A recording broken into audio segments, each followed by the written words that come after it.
EarthX 2025. I'm Lawrence Ford, and I am with Conscious Capital Foundation, but that is not nearly as important as here with my good friend Shelby. And we had this like magical meeting. It was my friend Mark Donahue from Life Guides. We were in Miami Beach. He says, come on, I'm going to get you to this really cool party on the beach.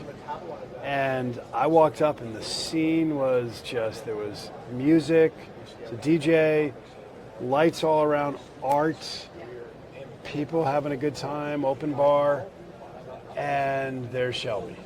Here I am. Shelby, tell everybody who you are. And here's the question I want to go at. Why are you here on this planet? Yeah, I love that question. That's something we need to ask more often, is your why, right? And your purpose. For someone like you, that's an easy question. Yeah. You know, I've really dedicated my life to serving nature and people, and I believe, you know, I'm on this planet to be a creative solutionist that connects and bridges people to nature, helping heal and regenerate nature itself, but also people. You know, a lot of the master shamans will speak, and other religions speak of like the original big sin is our disconnect from each other and from nature. Mm-hmm. And you know, the more we move in the technological phase of life, the more it seems like we separate. And the more that moves now at AI doubling in its power every 3.4 months, it's blown Moore's law out of the world.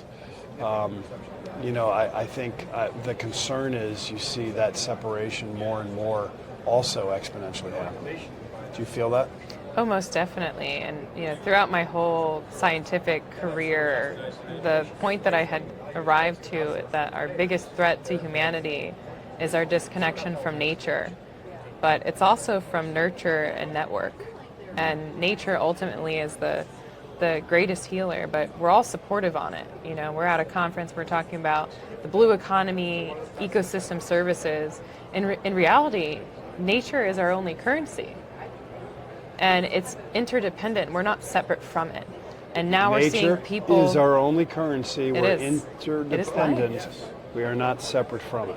We are not. And that disconnection is the problem. And we're needing to shift that connection back, and that's what's really pivotal. And that's what made me fall in love with art, because just as you had mentioned, that experience that we shared together created connection. It invited curiosity to what was going on.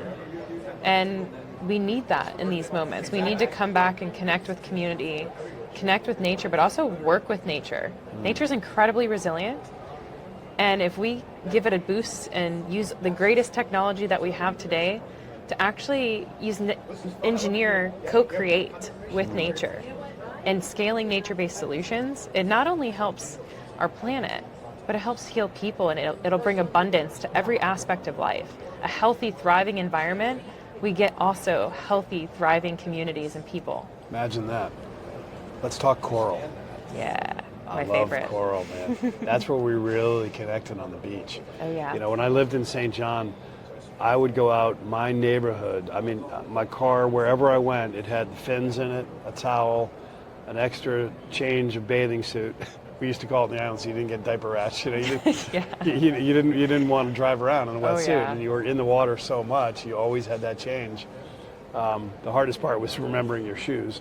I always had an extra pair in the back barefoot, somewhere, just great. in case. I love barefoot. Yeah, always. But we connected in the depth, because when I go into the sea, there is a level of depth of wisdom that totally transcends any way that I could even try to communicate it or even really process it. But it feels like, and I remember this exact conversation we had, because I don't have this with many people, there's some primal ancient energy of coral that is just like, when I say it, I get the chills through my body. It's just, there's something so wise and so powerful is not even the word. What is that? And of course, you know, now when I go down, I feel the pain, I feel the sadness, I see the bleaching, it's changed. I mean, when I go back to my old neighborhood, I used to give some of my buddies my fish names, and the old granddad parrotfish. I'd swim around the corner, we'd say hi to each other, and then you'd always be there just like clockwork. And now I'm swimming around and it's bleached and it's sad. And it's gutting, and it's not, and that's a problem. It's not separate from us. And you can feel this presence and power of being in raw nature, no matter where you're at, of this connection that is deeply rooted and entrenched in our own DNA. We're not separate from it. No. In fact, we are dependent on a healthy ocean to live on this planet. And what's incredible about ocean organisms, especially coral reefs, I mean, they are the initial astronomers. They settle and colonize for their whole life in one area using the sun, the moon, and the stars. What can we learn from that? They synchronously release their eggs and gametes to reproduce once or twice a year, depending on the species, based on lunar cycles. Who knows that? And metabolically, they can shift between photosynthesis and getting algae and in their hosting in their cells to get light and energy from the sun and convert that to food, but they are also opportunistic animals where they can eat what's in the water column. So switching that metabolic pathway, what can we learn from that? What can we learn from deep sea creatures that can move hundreds of meters? That pressure differential is immense. What can we learn about outer space from that?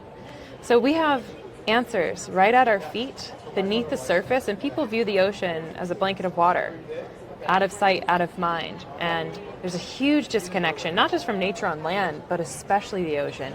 And it is what sustains us on this planet. And I remember a line, it was from like an old,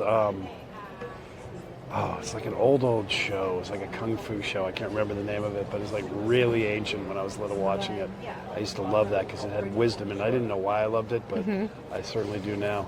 But there was this thing, it was like the guy would say, ask nature, she has all the answers.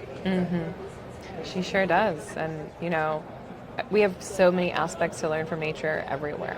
And that's what we have to address now, is this disconnect. I love that, by the way. So I'm going to interrupt you. Yeah, you're fine. We could go for an hour, just so you know. We could keep going Just so you know, behind the scene, the crew is all giving us like numbers. We're gently ignoring them, but we're like, do we want to keep going deeper? Go. Because I can talk about how the planet's 75% water, and so is our bodies, and we're also salt water. So there's a lot of parallels, but we can circle back. So when I hear like these scientists come up with solutions, and it just sounds like, basically it's almost plagiarism from nature. I'm like, really? That's scientific? No, this is nature. Nature's right? been doing it. Yeah. She's been working for a long time. Nature's incredibly efficient. This is where I really view our opportunity in this current day. Is Tell us. Looking to nature as not only an inspiration, but a co-creator at the table, where we're looking for how are we doing engineering based off of nature? Because nature is extremely efficient. It uses all of its energy and food and resources. It's not wasteful, it's resourceful. And how can we be intentional with the most extremely technologically advanced state that we are in humanity, with the wisdom of ancient cultures, with medicines, and using and co-living with nature? We now have the opportunity to rebuild a world that can live in harmony. And we have that opportunity with leaders from different sectors of the world, different industries, to come together and collectively move forward with the greater impact. And that's what we must do to help sustain the planet. Shelby, okay, now let's go back to the beach, and we'll wrap this up with the beach. Yeah. Give them a vision. By the way, we're going to have the editors plug in some good visuals here and get that all put in there, because you guys can see from this light in the world, you need to go take a look at what she's up to. And I can tell you, you do. How do they get in touch with you? Yeah, so reach out to us, oceanrescuealliance.org. My email is Shelby@oceanrescuealliance. Oceanrescuealliance.org. Okay, so definitely take that down. And we'll finish with the vision. So I come on the beach, and there are these, I don't know what they're made of. Concrete statues, beautiful, beautiful pieces of art, which then also get deployed into the sea to become an artificial reef. Yeah. And so, what we do, the mission is to connect people to nature through the lens of the ocean, and using art as a bridge to create that connection and invite curiosity to experience it It also helps finance the restoration work. But the more important aspect is actually building critical infrastructure and foundation that supports fisheries, that helps us protect coastlines, that scales restoration of corals, oysters, and mangroves, and connects communities together through art. So merging all these different designs of artificial reefs with intention and engineered to help support nature is really what we focus on. And that's where I'll nerd out in looking at local ecology and making a framework that works for that existing system.